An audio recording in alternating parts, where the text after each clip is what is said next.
Grand Rising, I'm Raan Oosha and welcome to show number 6 on Conversations on Art, a show which was designed to bring together friends and people I know, people that inspire me to talk about our arts, our creative process, the challenges that we go through, and hopefully we can all learn from each other and inspire each other. I'll introduce first my co-host Annie, textile artist and painter. Grand Rising, Annie. Grand Rising, Ron, and Grand Rising, Manu. Thank you. And today's guest is Manu, who's all the way in Bali. Grand Rising, Manu. Grand Rising, blessing from Bali. So I met Manu in Bali, where I used to see her, and we went into a shop and I saw her, how she designed her jewelry and her clothes. And she showed me about her spiritual practice as well, which is very interesting. So Manu, can you please tell us a bit about Shamanika? Yeah. So we start our brand and our shop around 3 years ago. And to me and to my partner, which is my husband and also business partner, it's like an extension of who we are. What we create in the shop is basically something that comes from our soul, from our journey, is inspired by nature, by organic materials like bones, feathers. I practice shamanism already more than 10 years. And all the connection that I have with the animals and with the nature basically is expressed through our creations as well. And the idea is to provide also tools to people to, when you wear a necklace or crystal, or you wear your earring, it's going in some way to bring part of that energy with you. So it's going to remind you, self-power or how to protect yourself. So we really want to not just sell things, but associate with the specific accessorize also potential, a tool, a sacred tool or a spiritual tool to help people to journey wherever they are going. Yes, because I remember when I bought the crystal from you, you showed me 3, and I think you already knew which one I was going to pick before I picked it. So how do you come to those intuitive feelings? I guess it's a personal practice that started a long time ago, and not strictly, in a creative process or in a business process. It's more a personal development to learn to trust, your gut, your feeling, instead of your mind and thinking what is better, what is worse, what is more convenient. You are going really to feel what is the best for your higher purpose or for the purpose of the person that is in front of you. So it's hard to express in words, but it's just a feeling that everyone actually can develop, and just, be in trust with what you're feeling without question too much, this crystal is bigger or this crystal, it looks nicer. But at the end, the first one that is calling you is probably the one that you need to get, just to make an example of the crystal. And for everything in life, I learned, in my personal journey to really trust my feeling, even if sometimes you take a risk, that's the journey, and that's where you learn. Can you talk a bit about the power of crystals? Yeah, I love crystals because they are like, I don't know, I can really see the potential that is there, and they are simple in the way they are. They are not, they don't have a color. They don't have.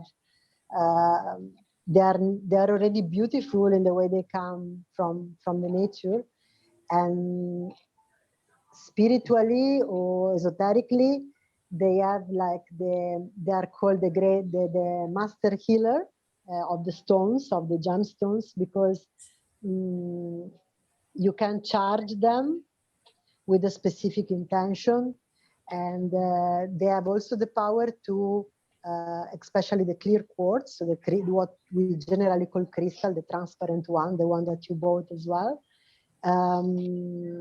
Basically, it has the power to amplify any kind of work that you are doing. That's why if you see a lot of spiritual practices in different traditions as well, they would use, clear quartz crystals, because if you're doing a meditation, a healing work, a channeling, anything that can be, energetic work, the crystal is going to intensify that potential and that work. So it's something really beautiful, and that you need to be aware also when you are wearing of the power that you are wearing. When you're making or design the crystals, do you do it in a kind of meditative state? Is it something that you go into when you're actually making the crystals? To be honest with you, it's more like intuitive than meditative, which maybe is the same in some way. But yeah, I'm very centered, but sometimes, the best ideas or the best visions come when I'm not looking for them. Maybe while I'm driving my motorbike here in Bali, or before I go to sleep, or when I'm doing, when I'm shower, when I'm walking, I just have this click and this vision of making something, or, I maybe just visualize that person that asked me something, and suddenly I have the vision of what I have to do for her or for him. So I would say I don't really sit down and think. It happens sometimes when I have a time frame, that maybe I need to create something for someone, and I have to focus because maybe he's leaving in 3 days. So I sit down and I just feel what is coming through. But most of the time, the most beautiful things that came from us, they come really in an intuitive process that comes when we are in nature and when we are, let's say, relaxed and empty. How important is nature? I know you're in Bali, which is a beautiful place. But how does that infuse your spirituality and your creativity? Oh, I think it's a big part of the process. We are nature, so when you live in an apartment. I mean, I've been living in cities. I've been quite nomadic for many years. So, and in some way, I love the energy of the city as well. But definitely being in touch with, the elements, with the animals, that just gives you an extra charge, an extra power, an extra connection that you don't have to be looking for. But it's just, if you are present, if you don't have fear, you're being in our home. So, we live in a space that is mixed with nature. We have like basically the open space that gives to the jungle, to the garden. So, we have visitors in the night. Sometimes there are snakes, sometimes there are, bats, sometimes the sounds, and all this input, all this stimulation of our senses is going to create for sure some inspirations that are connecting with the nature. Yeah. Annie, I remember when I was in Bali, I was talking to Manu, and we talked about the number of cats and animals that go through her house. And it seems, that there's a special relationship with that you have with animals. Can you go into that as well? Yeah, that's something very natural to me since when I was a kid. And I grew up in an apartment, so in a flat. And my mother wasn't really happy with that. Like, I would bring home any kind of thing that I found on the street. At the time, you know, you still have street dogs, street cats, and other things. I would bring worms when I was really little. And it's just natural to me. I love the way animals communicate, probably, because, you know, it's like telepathy. So you don't use words to understand each other. You use a body language or, you know, another kind of communication, especially with cats. That's why I have 6 cats. But yeah, I just, you know, I just feel extremely connected with any kind of animal. And I really feel the deep respect. I don't feel, you know, that I am better than, I don't know, a bird. Or I feel they deserve the same respect and the same, you know, they have their own spirituality, they have their own reason to be there. And, you know, if I found, for example, a dead animal in my garden, let's say a snake 2 days ago, because my cats just got him, I would never throw it, or I would never, I bless it, and, you know, I say thanks to coming on my way, and I acknowledge the death of that body, and I just allowed the spirit to go. So I think for me, it was always been natural. It's not something that someone teach me, but definitely I learned more also when I was in India. I saw, you know, some tradition that they feed the ants, for example, sometimes in India. So I guess it's, you know, part of myself and part of experience of life that made me understand we belong also to the animal. We are animals in some way. So yeah. I see that this morning you have your feather earring, and Yes. in your shop there are lots of feathers. What's the connection between, and how do you create your feather earrings, and what's the connection with feathers with you? Okay.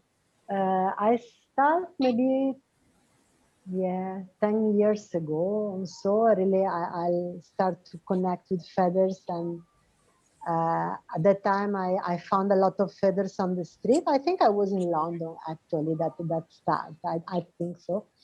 And I check out with like what was the meaning, because, you know, I believe that everything that happened as, you know, symbolically a meaning for you. So when every day I would find some feather on my way, and basically symbolically is like the universe is showing you that you are in the right path. So since then I really start to pay attention to feathers, and I create my own earring. Actually, yeah, it was with a tooth of a dog that I found a skull on the beach. And I just took that and I combined that with feathers, and I made my own earring. And since then, basically, I really love to work with feathers, and, you know, that gives me that feeling of, yeah, like in part of being a bird, because you're wearing something that symbolically is, you know, is like the extension of a wing or a piece of a bird. So something that I really personally love, and I found them really beautiful. Does that connect to your shamanism? And can you tell us a bit about that, the shamanic practice, and how Yeah, that goes together with your art and how you create? yeah, it's basically what I said before. You know, like shamanism is based basically on rituals, a symbolic vision of life, um, being able to journey through different, you know, dimensions, being able to read your journey while you are journeying. So don't wait, uh, when things, as soon that you understand how to read your life, how to read, your experiences, your life can take a big shift. And shamanism is the oldest practice that human beings use before religions and before any kind of other spiritual, developed techniques of practice. And if you see, is present in very different places of the world, but they have very similar techniques.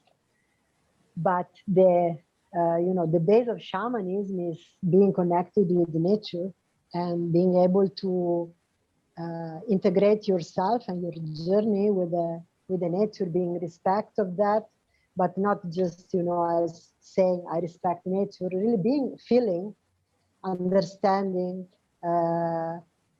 why a snake is coming to my home, what is the message behind, why when I'm feeling in a certain way we have a big rain, or why so many messages that we have. And sometimes when we don't know, we are just like blind, we can't see the reality, but the messages actually are quite simple. We are normally very, very distracted. Shamanism brings you back to the roots of being also a human being with the spirit and with it's not that complicated. It's quite simple. To me, it's very important to ritualize. For example, I take of shamanism. I really it's very important for me when I understand now.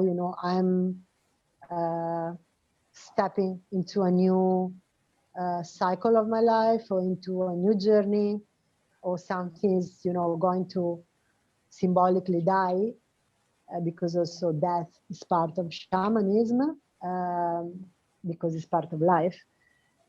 It's very important for me being able to create a ritual to just process that emotions, that feelings, that understanding, and embrace without feeling attached to any other experience that I had previously, and just embrace the new experience that is coming. And I think the main teaching of shamanism that I'm integrating to my life are the ritualistic side, and being connected with the nature without fear.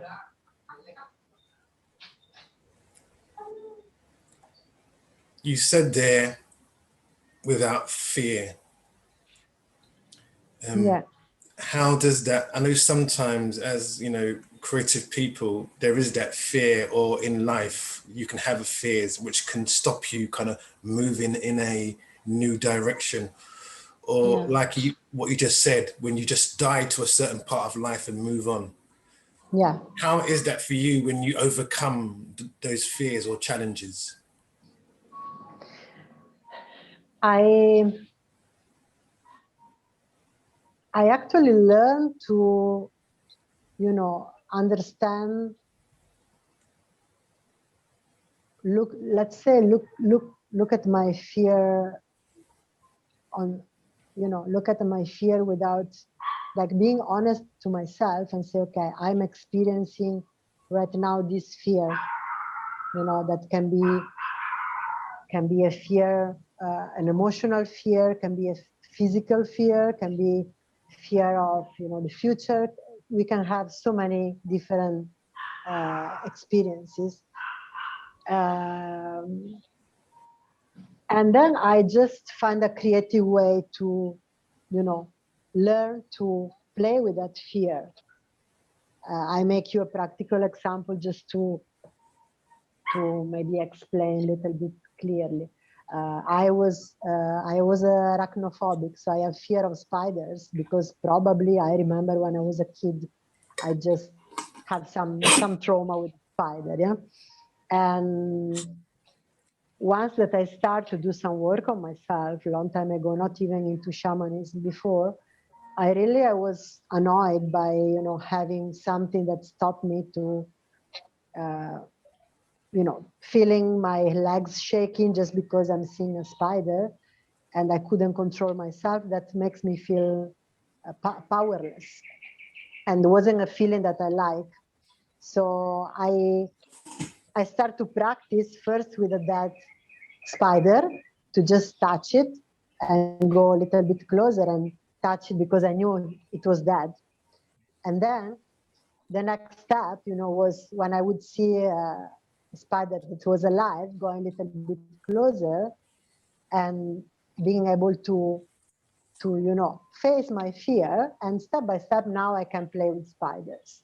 And I believe, this is just an example, but we can do that with any kind of fear, taking our own time without pushing ourselves too hard, but also without being too comfortable into our fear, just, being, oh, I can't do that because I have this fear.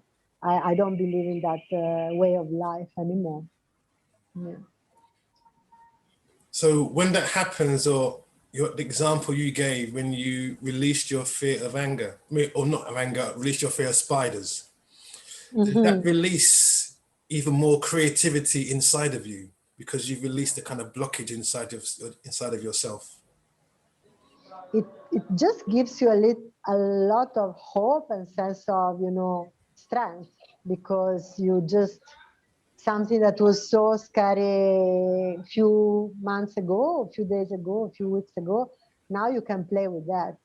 And actually, I really believe you can apply that to any kind of fear, depending on, from where come from that fear.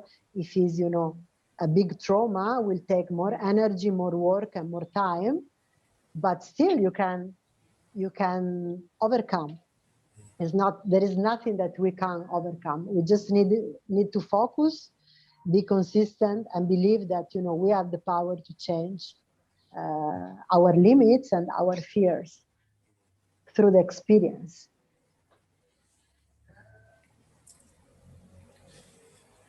I know as well you talked about seeing signs and symbols with, if you see birds flying, a tree, a leaf, a snake comes into your house, or so on. Yeah. Is this something which is your daily life? Yeah, In I would tune with say these yeah. things, yeah. I would say yes.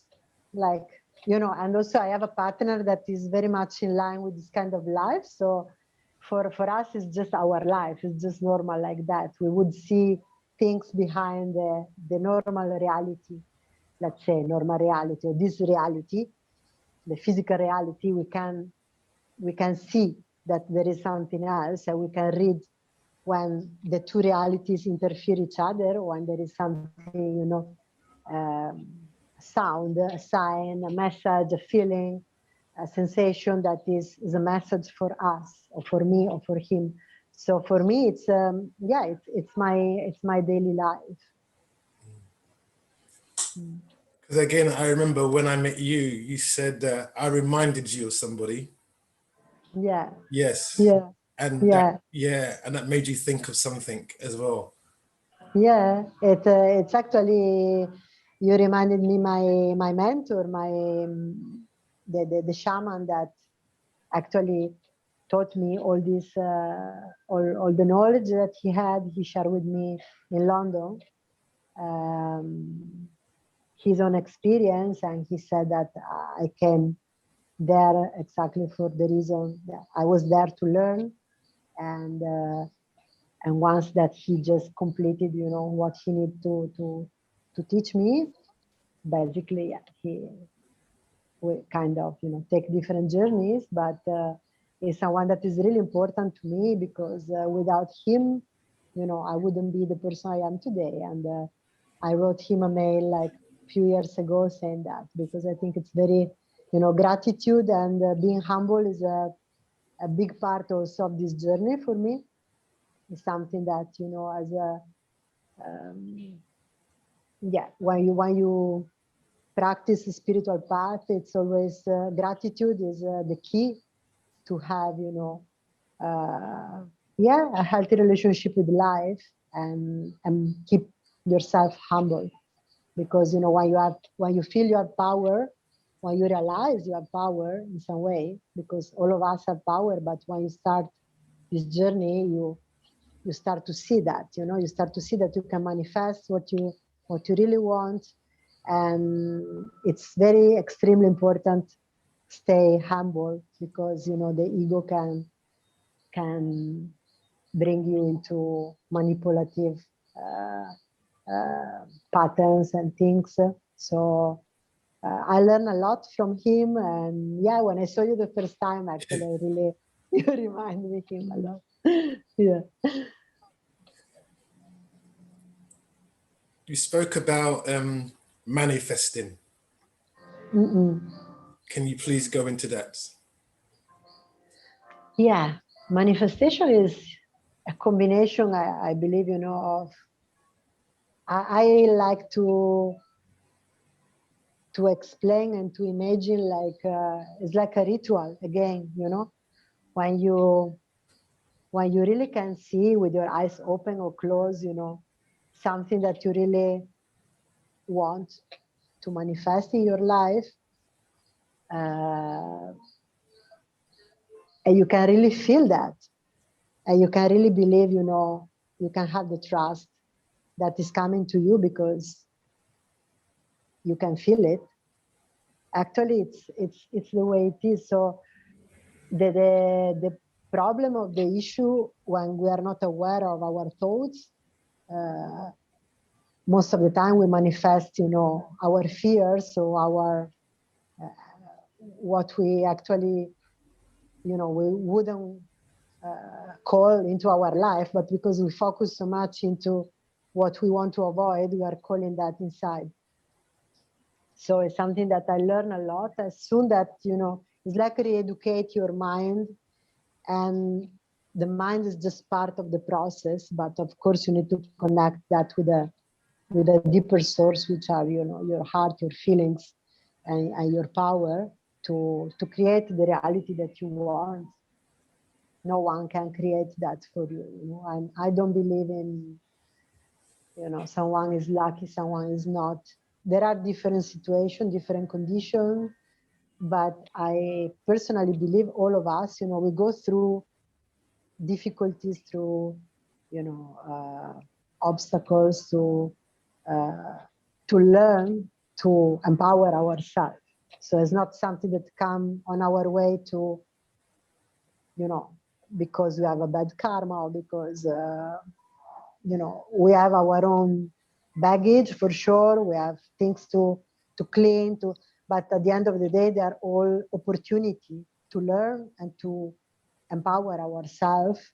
And at the end, when we have this, this knowledge, this understanding, the the the last step, I would say, or the cherry on the top is put that on service. So anytime you can help someone, it's important for you to to to put your knowledge in service and help someone else to go through other things. I know it's very subtle, because sometimes you can think you're creating something positive, but it's actually what you're putting out is like a negative fear. And a lot of times the words we use sound like they're positive, but actually don't sound like they're positive, but actually you're putting out your fears. Can you talk about that subtle difference sometimes? When people do try to go into manifestation, sometimes they go with fear and not I think, what they really want. yeah, that's exactly the process that most of the time, I guess the first thing to do is observation. So instead of become victim of our own, intellectual processes, we just start to observe them, because fear at the end, it starts from here. Then it can extend to a physical sensation, but the fear starts from a thought. So what I personally do,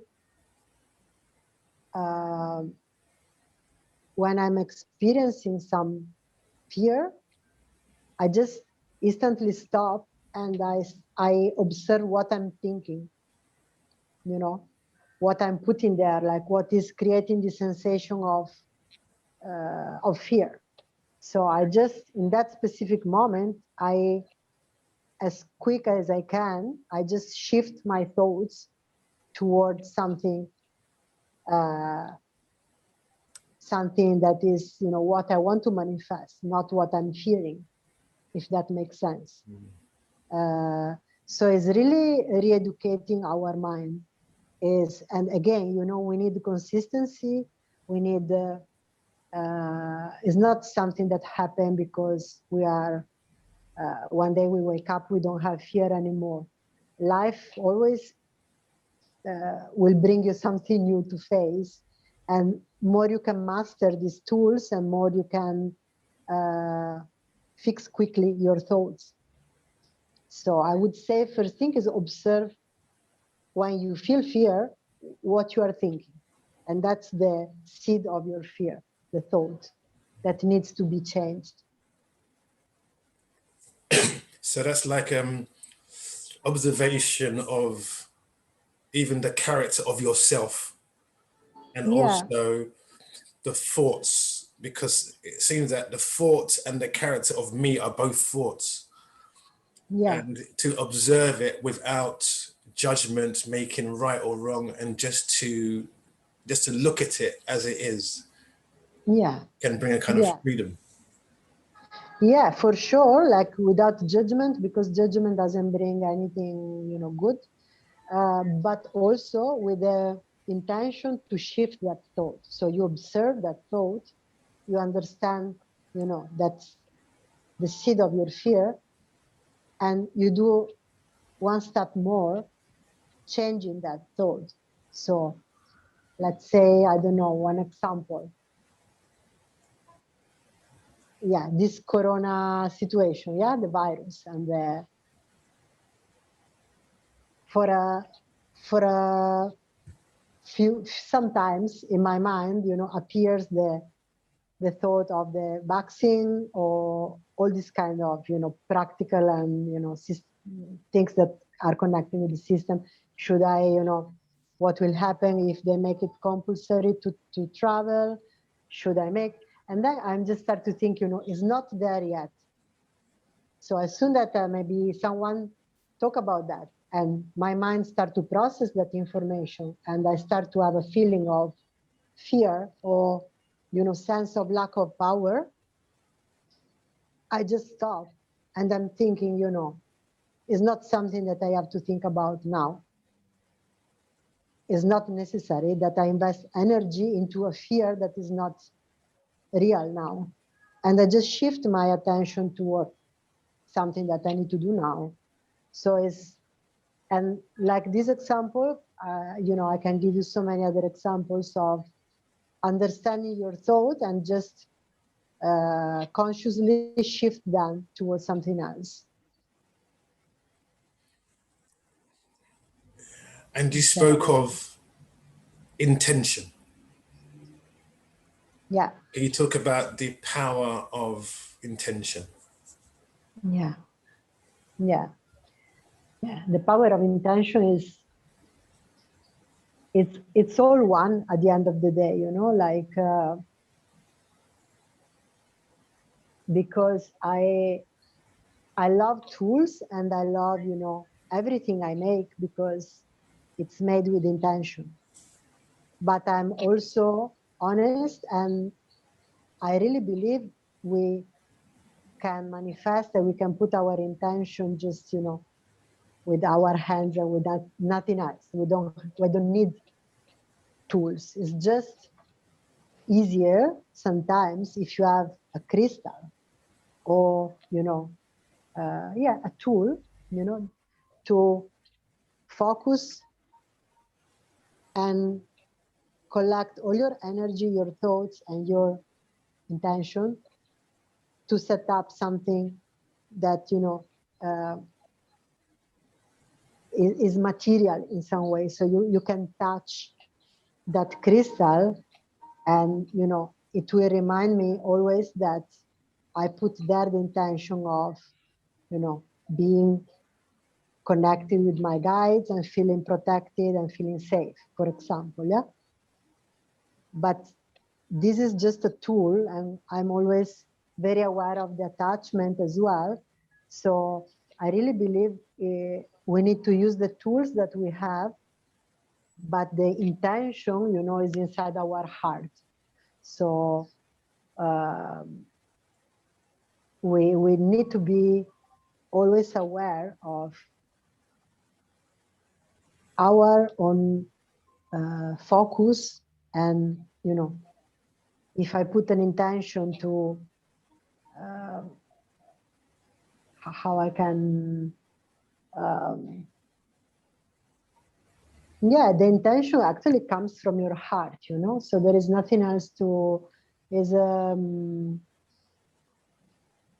something that is like a seed.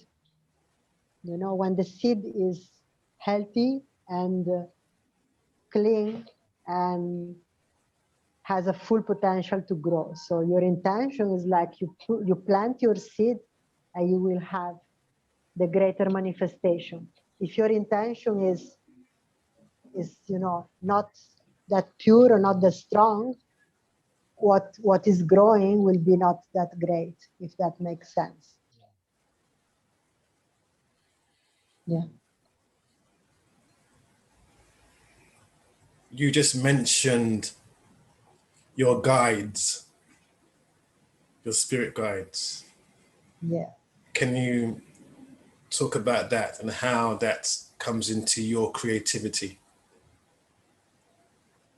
I feel them like, especially yeah, when I'm using the drum or doing some shamanic work, I really feel them, feel the physical presence, and I also feel I have different entities that comes in.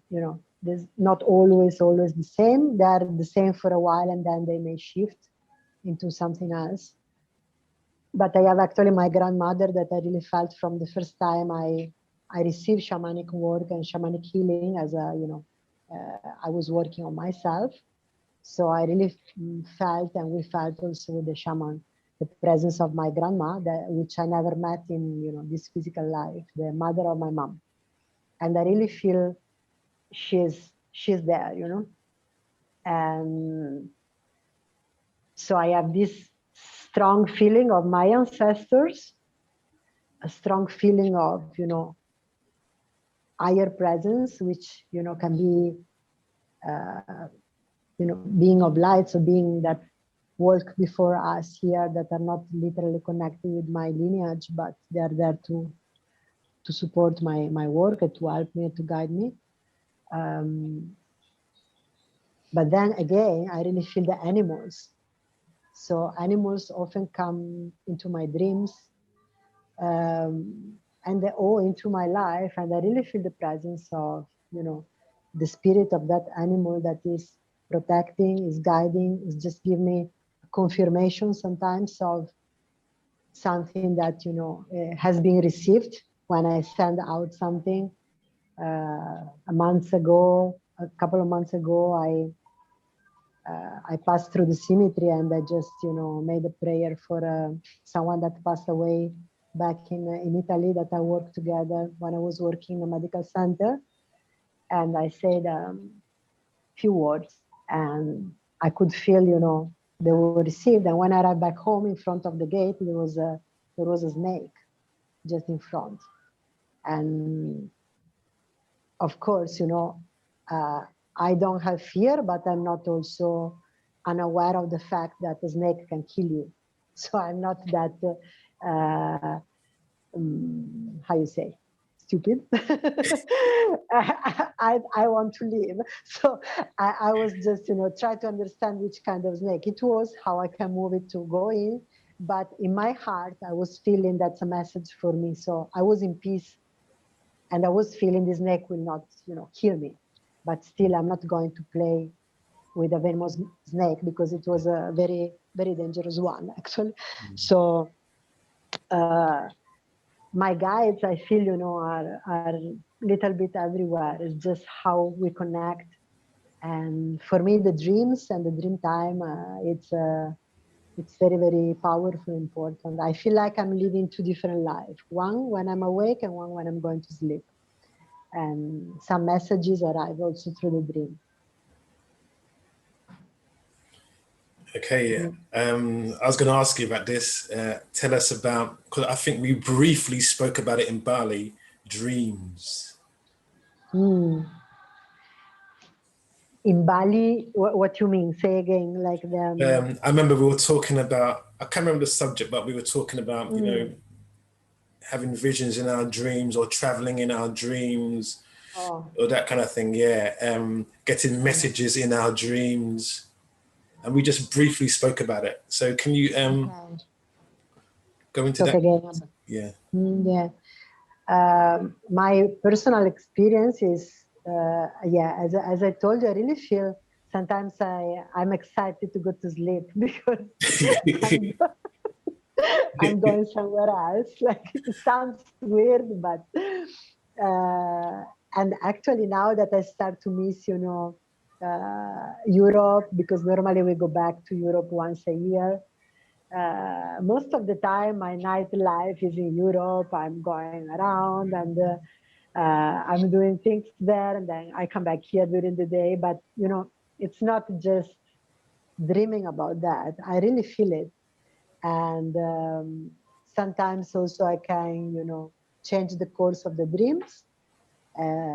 So being aware that I'm dreaming, but still enjoying that. And what happens sometimes, like for me is is a different dimension. So when we close our eyes and we go into the dream world, if we are aware and if we learn to listen the messages exactly like during the daily life, we can receive a lot of information and a lot of healing as well. That I have the proof of that, because it happened to me that I have clients or friends that were sick and I didn't know, and I dreamt about them, and they woke up that they were well, and they would let me know, that happened. And so we have the confirmation of this parallel life that is happening when we close our eyes. And again, it's about learning to read that, to be in trust with what you're feeling. If you dream something that makes you feel uncomfortable, or intuitively you feel there is something wrong, you don't have to think it's just a dream. You should really check what is going on. Maybe there is something that you need to work, and it's extremely important, exactly like the daily life.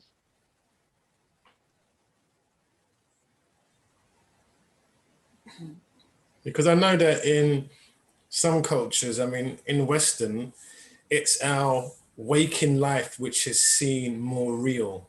But in many cultures, it's the other way around. It's the waking life is the dream, and what we call the sleep life is when you're really awake. That's what I feel, actually. That's for me. I really feel in that way. I still appreciate completely my daily life, like my life when I have the eyes open, and I'm glad that I open my eyes in the morning. But I really love to go to sleep, because it's like a portal.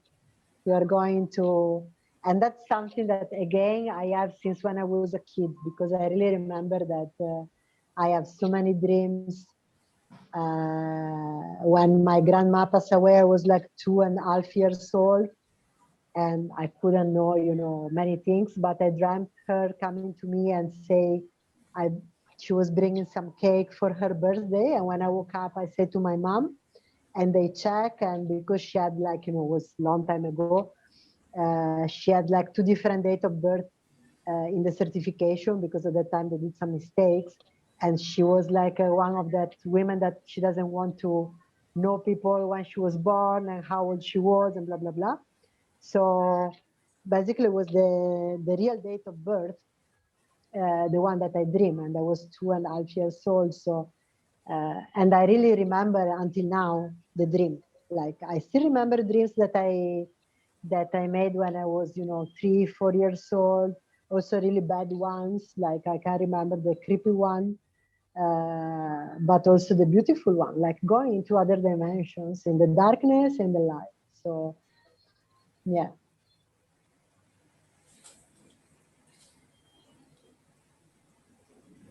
Where do you go in these other dimensions? Where? Yeah, and Oh, what are these other dimensions? it's like sometimes I found myself living under the water, for example, one of my favorite spots. Uh, um, so I was living, like I still remember a few dreams that I was living with other people, and I was looking up and seeing, the surface of the water, but I was under the water and I was breathing, I was talking, I was, doing my things. And it was quite beautiful and powerful. Then other time I just go in, like it feels like I go back in time or in some other space, like very similar with the, with this dimension, but would be more, like village life. I found myself walking with a bear, like with a leash and a bear in a very old village. And some other, yeah, it's just beautiful. I really love, I really love sometimes I remember when I was in India a long time ago, maybe 15 years ago, when it was the first big tsunami, 2001, 2004, maybe, I don't remember. But I was in India and I had this huge, like, strong dream of, a wave that was hitting us. And I was helping someone to stay safe, to find a good spot. And the tsunami already happened. But actually, I was traveling backpacking the time, and I didn't know where I was really going. Like we had the map to follow, but we didn't really. We were really going with the flow. And the day after, when I woke up and we took our bus, we went to Kanyakumari, which is the last spot of India that is facing Sri Lanka. And actually, we were into the area that was destroyed by the tsunami, but I didn't know that.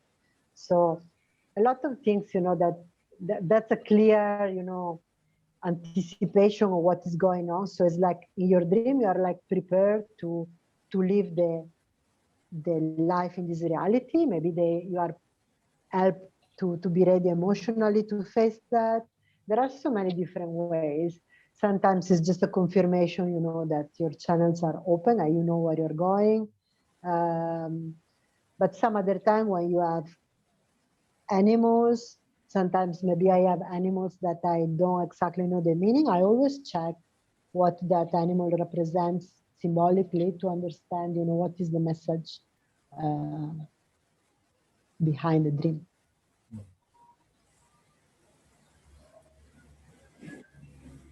Do you have your own animal guide as well?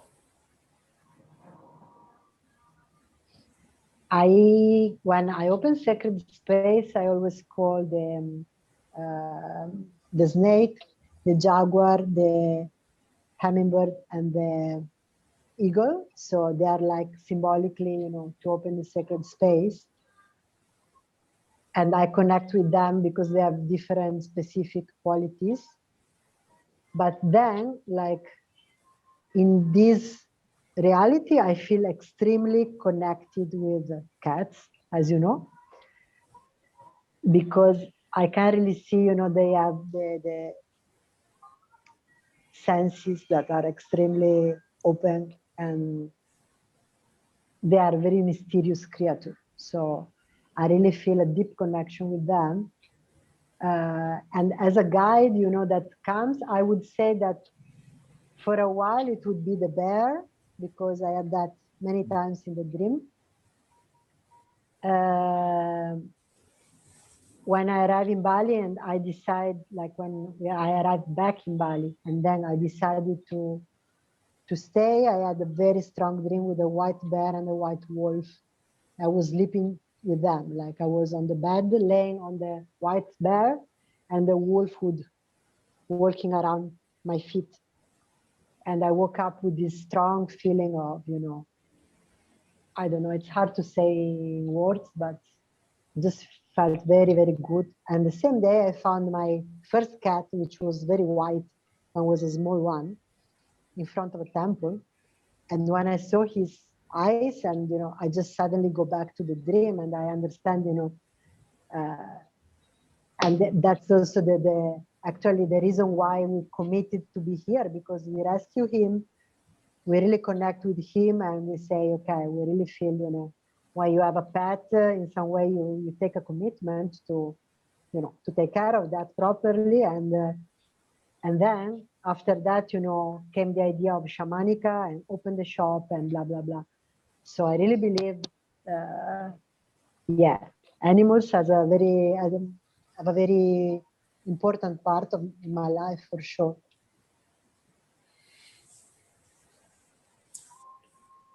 What were the challenges you had to face opening Shamanika, especially in Bali?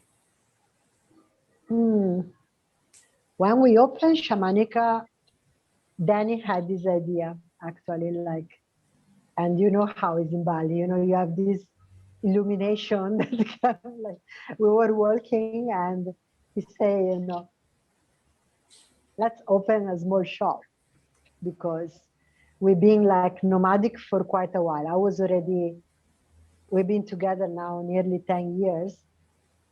So it was 7 years of journey together. And as you know, he's an artist as well. So he makes tattoos and, but he always have the passion of create things with his hands. It's like, and the beauty of Shamanika is that it was born not with a, you know, business mindset, but it was born actually really as an intuition, a feeling,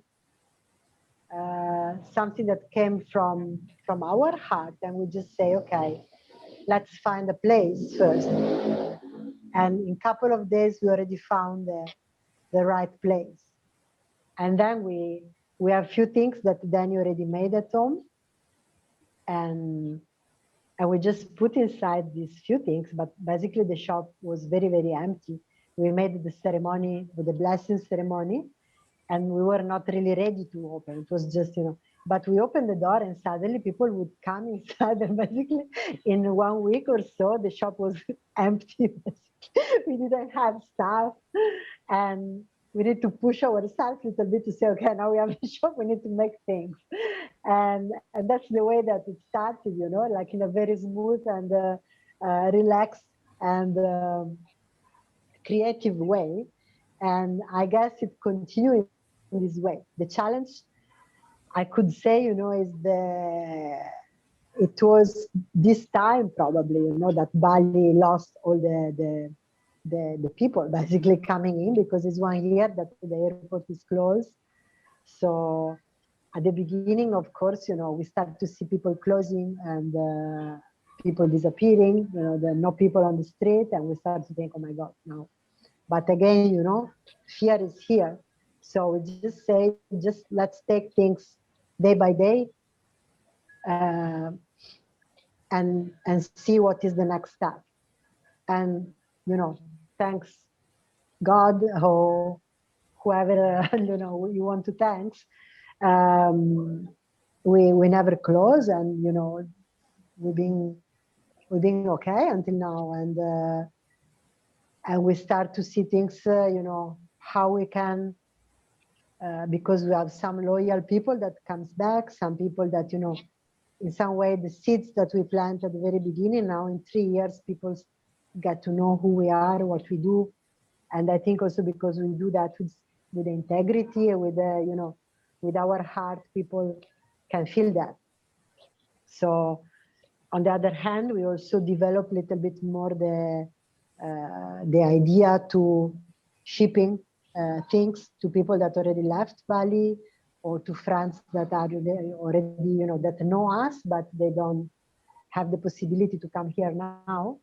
And so we developed this shipping for our creation, what is possible to ship, because, having organic things like feathers, bones, horns, the shamanic drums, we cannot ship really everything easily, but about accessorized crystals, earrings, all these kind of things, actually we start to do that quite regularly, and it's working well.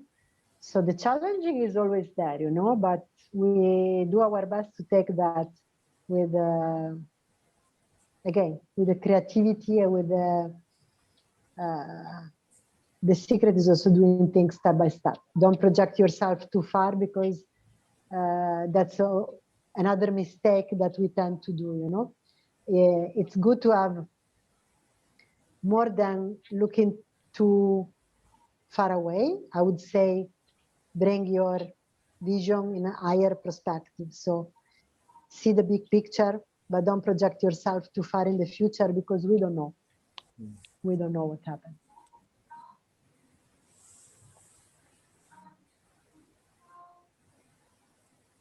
How important is the blessings that take place before you open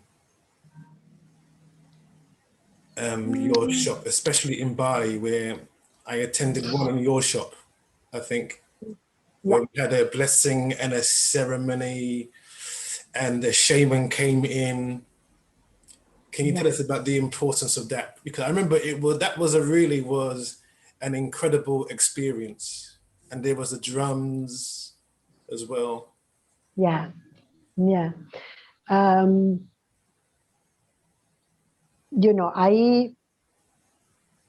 I think again we go back to the same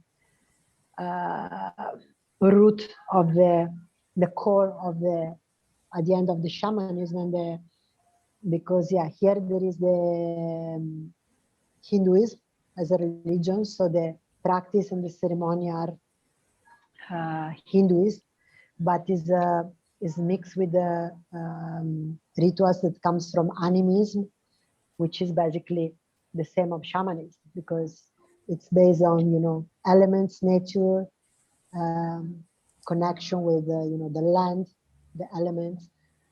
So I really believe it's important, because we are using, in some way, we are taking care, I like to say, of a space that belongs to a land. And it's very important to ask permission before we do something. So, and again, with the gratitude of knowing that you are taking care of a space, that happens also, for your house, for your business, for anything that happens here. But actually, it's something that it's good to do everywhere, because you put your intention there. You put the understanding that it's not just this reality. You are interfering also with with energies that belongs to that space. Who was there before, you don't know. What that person did inside that space, you don't know. Which kind of conflict that person had inside that space, which kind of pain experience, which kind of fear, which kind of mistakes he may have done. So the energy that is in that land or in that shop needs to be, clean and blessed, and set up the intention of, taking care of that space and bless that space, and ask the permission to the ancestors of the land to step in and being able to be part of that land now. So I think it's very, very important. That's the reason also why we choose always to follow these kind of rituals and procedures that we actually could make by ourselves. For example, we did like that in the land that we built our house. We did both, but it's also good, you know, because here there is this tradition, so why not? We can follow the local tradition and be in line with that. That's, I think it's good as well. Annie, I think it was Manu I was telling you about in regards to what I learned from when I went to Bali, especially about the creating of a space and how the importance of that, and how maybe the preparation of before you enter the space, what's in the space. You won't just put things here and there. This will go in this position, this will go here. And Yeah. even in your shop, things are in a certain place. Can you talk about the importance of creating a space? Yeah, for me it's extremely important because, you know, we are interconnected with you know, our space, our home, our office, our shop, wherever we, you know, live or work is an extension of our own energy. And also it has its own energy. That's why I'm saying before, you know, it's important to clean. But, you know, if you live in a chaotic environment, it's in some way, it's the mirror of your soul. That's what I really feel. So I'm into minimalism, even if I do, you know, I create things. So, but still, I really can fit my life into luggage. Because I think, you know, less things you put in your space and more space you have to expand your energy, and less things you need and more freedom you experience.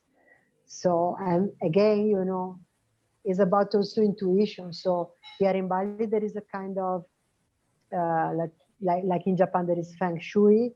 Here in Bali, there is another philosophy of, you know, position the kitchen, the bathroom in specific spots.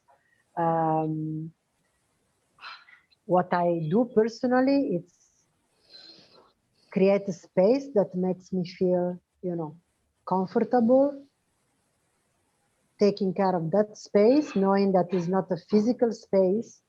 So you need to clean it, you know, physically, but also energetically. So when you start to feel a bit uncomfortable, or you have a headache, or you feel tired, yes, can be something with you, but can be also something within your space. And again, if you have things that are in specific places that, you know, resonates with your feeling of harmony, I think you can feel that when you don't feel comfortable in your space, there is something that you need to review, to check, because you know, it's and in general, I would say accumulation of things would bring in general sense of stagnation. It's hard to, you know, let energy flows when a place is full of things.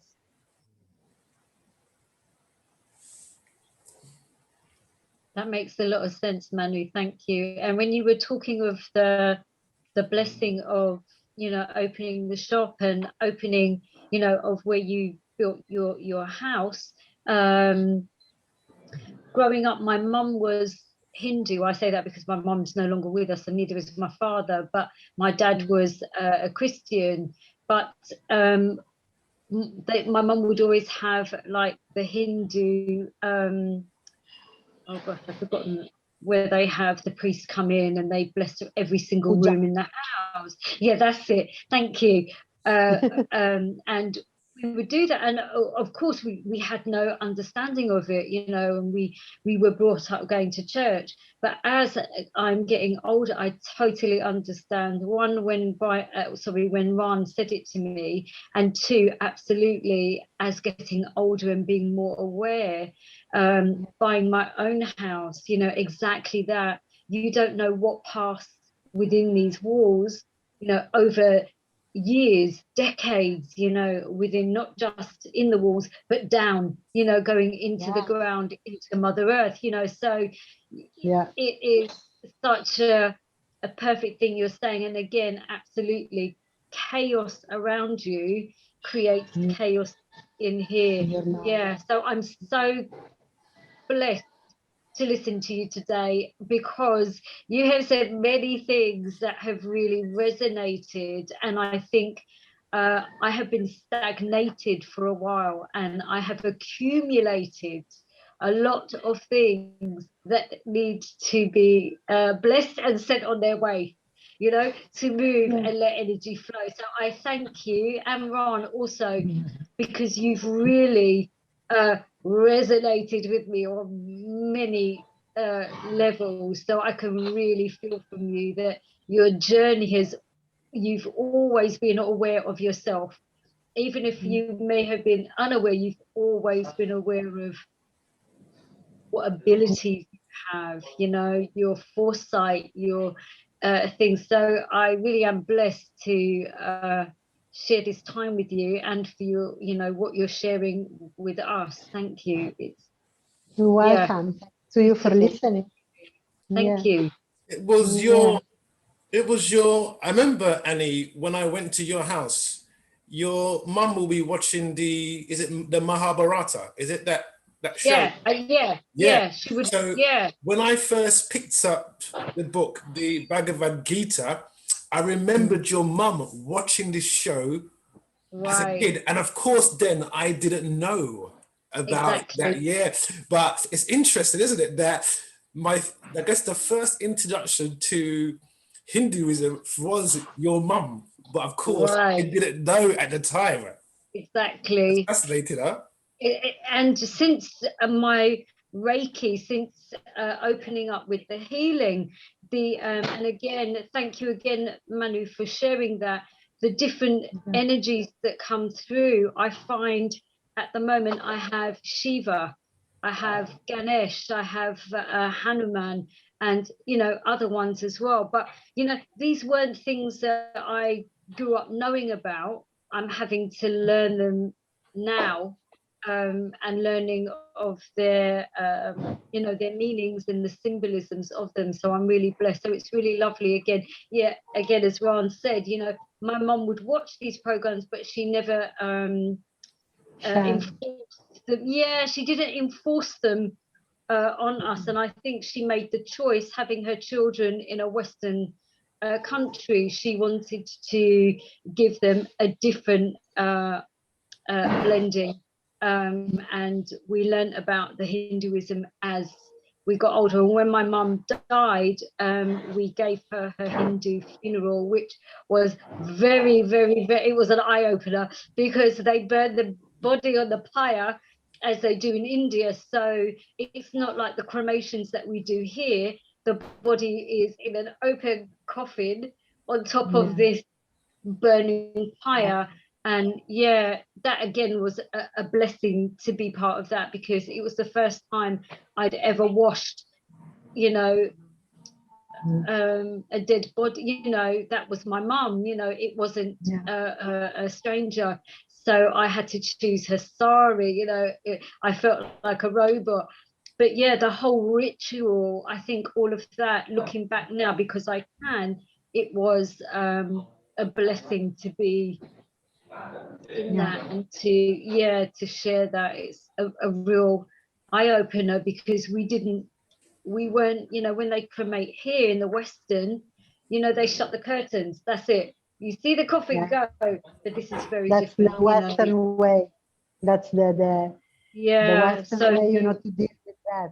Like it's a taboo, so it's not something that is shown and it's talked about until when you arrive to deal with that. But in India, yeah, actually, you know, it's or in general, Absolutely.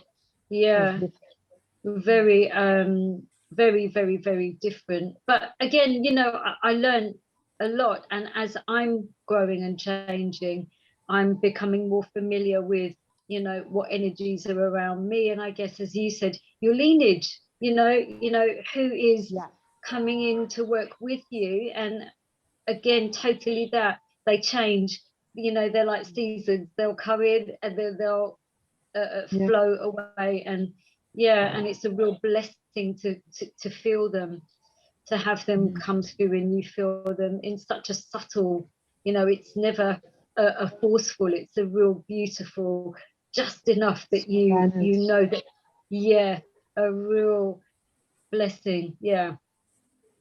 beautiful. Thank I you. guess there's just one last thing. This is for both Annie and Manu. Annie and I have been, we speak a lot recently about energy. How is that coming into your daily life now, Annie? Because we chat about it, I guess, all the time now, don't we? Yeah. How is that manifesting in your life at the moment? um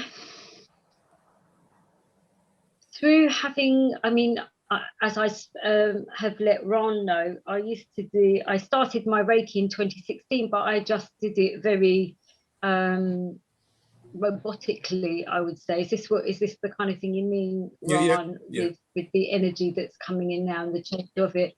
And just out of the blue, I happened to mention to Ron maybe a month ago, or maybe over.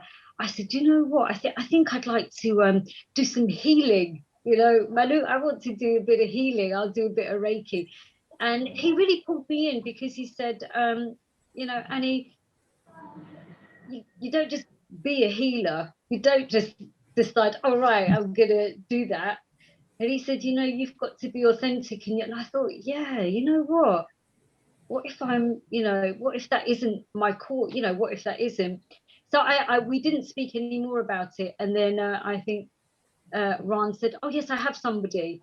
And I thought, oh, fantastic. When I did the started the Reiki on her session, I started with the basic, you know, as I was doing it for myself, Manu, just you know, no, of course I wasn't doing. Then all of a sudden, whoosh, this energy came, and it was like, listen, sister, listen, no, no, no, no, you know, this is what it is.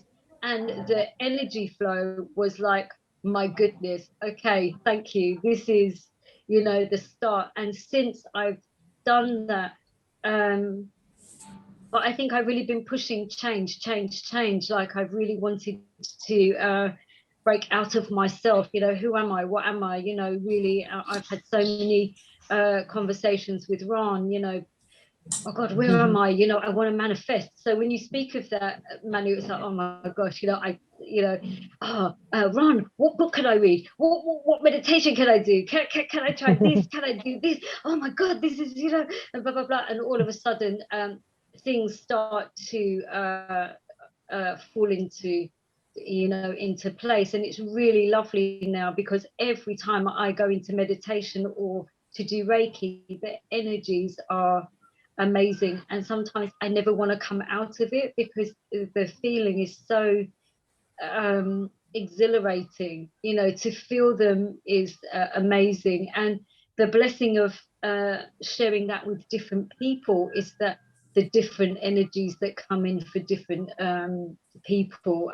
Yeah, so I'm really feeling a shift now, that so you speak of the animals that have come in. So recently I've had the eagle, where I'm literally flying and looking down, you know, and I've had the cobra. And I wanted to ask you this, Manu. I can literally Yeah, feel my body shape change slightly, you know, so I'm aware that of what is coming coming into through. me. Yeah. So I did speak to Ron, so I wasn't sure of that, because I also saw it doing this, you know, at the bottom of my spine. And because I'm so, you know, I'm new to it, I'm not sure what is happening. So I've had breakouts in the skin. I've had, you know, my sleep is up and down, but the energy is wonderful. So I've really enjoyed that. But, you know, no day is the same. Yesterday, I feel very different to yesterday, if that makes sense. You know, like yesterday is not the same as today. And It's I'm never sure, the same. right, exactly. But it's more awareness of and seeing, I guess, things for what they really are, and not what I want them to be. And when an animals come naturally to you, you know, during the meditation or once that you have done, if you intuitively understand the message behind the, for example, the eagle is connecting with the east direction, is normally helping you to see things from a higher perspective, but also having the vision of the small details. So this is being what able the to creature. see. This is what he. I say he. I don't know exactly that. The ability to see very specifically from high, and being able to zone in and come down, and exactly that. Yeah, Manu, absolutely. So they come in and they allow you to feel, and you see them and you feel, you know, the message that they're. But some I have no idea, so I have to look up, you know, and try and understand, you know, the symbolism of why that has come in and being shown to you. Yeah, that's part of the process, I guess. You know, when you don't know something, you're just looking for information or intuitively, you know, ask again what I need to know, what I need to understand, which kind of quality I need to develop. So it's a creative process again, you know, to understand what is the message behind. And more you get used to that, and quickest is the process. So it's beautiful that you are in this path, I guess. Yeah. Oh, thank you, Manu. I wanted to ask you, how can we encourage the opening of the third eye? How we can, sorry? Encourage the opening of the third eye. Okay. There are some like breathing techniques as well that I would use, like with the alternate nostril. In case I can write to you also, or but I would, you know, point with the middle finger and make a pressure on that. And when you are, you know, breathing in and breathing out, you just focus on you close your eyes, but you point your eyes in the middle. So again, it's putting your attention, your intention to connect with the specific part of your physical body and your energetic body. And step by step, you know, you encourage that to develop and to become more sensitive, more open, more active. Yeah. I've done that and I felt pressure there. Does that mean that there is movement there if I do that? Right, okay, great. Thank you. I can feel, I can feel so I guess just with anything, just keep at that. Thank you. You're welcome. I really appreciate that. It's so it's such a blessing to hear and get confirmation from you, because you're so much further on the journey. So I guess when you're sort of starting, you're still like you're crawling, you know, like you're not walking yet, you're still, you know, but so it's like, oh my God, what is it? Yeah, and we never stop learning, you know, like there is Absolutely. always something more and something more, but sometimes, yes, what we need mainly are confirmations. So that's, you know, when you start to be in touch with your own intuition, with your own soul, basically you already know things, just you need an extra boost and an extra someone that tell you, yes, that's, you know, that's what it is. Thank you. And Manu, can I ask you, because messages come to me, but they're spoken words, and sometimes I think, am I making that up? And you know, it comes in meditation as well. Is it that what do? Just sit and you just let it go, or how do you decipher what is a message and what is... Part of the intuitive process is, you know, really don't question too much, because when you start to question things, you go into an intellectual process and you may ask confirmation to someone, and you in some way lose the core of the message. So what I suggest you is, yes, there is the possibility that sometimes, you know, you have some, we may have the mind busy, and some words can come also from another space that is not exactly, you know, the channel, or, but it's not the end of the world. So if that happens, you know, that's okay, let it go. But generally, I would say, if you are in a meditative state, or if you are in a place that you feel deeply connected and, you know, centered, what is coming to you probably is something that is not your mind, is more an higher consciousness that is suggesting you some words. My journey starts exactly like that. My background, I was a massage therapist, and when I started to do I was working in London doing in a massage in a healing place, and starting the shamanic journey, I start to, when I was massaging someone, I start to, you know, hear some words here and there. So, but words that to me at the time didn't make any sense. Like, I still remember I heard like uncle or baby, like things very random that I had the, you know, the blessing that I could share with my mentor at the time what was happening. And he told me, you know, that's something that you may need to share with the person that is there, because to you doesn't make sense yet, but to them. And I start to do in that way, and instantly they would start crying, or, you know, having a release, because that's something that I need to tell them. Doesn't matter that makes sense to me or not.